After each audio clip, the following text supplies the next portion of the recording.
We have reached the last application question. So this is basically the last slide in this group of PowerPoint slides.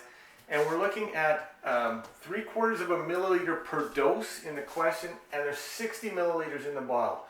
Before we do any calculations, I want you to think about reasonableness of answer, okay? So if each dose is less than 1 milliliter, and we have 60 milliliters, we better have more than 60 doses. Okay, think about that. Your answer better be greater than 60, because if each dose was 1 milliliter, we'd have 60 doses, but each dose is smaller, so we're going to have more than 60 doses, right? So how do we do it? Well,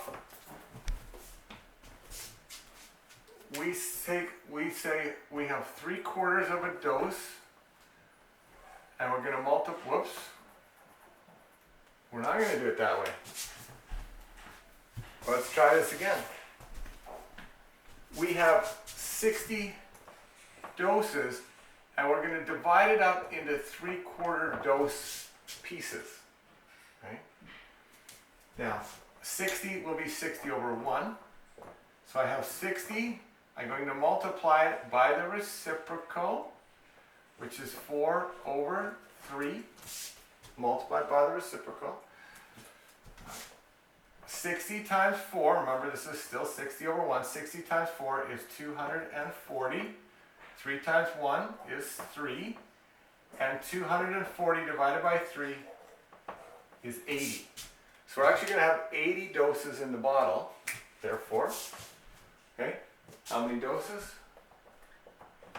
There are 80 doses, okay, and that makes sense because 80 doses, 80 is greater than 60. Remember I said the answer had to be greater than 60. Take a minute and look through that again. 60 divided by 3/4, because we're going to divide it into a bunch of 3/4 milliliter pieces. 60 times 4 over thirds gives us 80, so it'll be 80 doses in every bottle. Okay? I think after the next slide, we're going to get to the end of this PowerPoint. It's probably time for you to take a break and kind of regroup before you get to the third PowerPoint.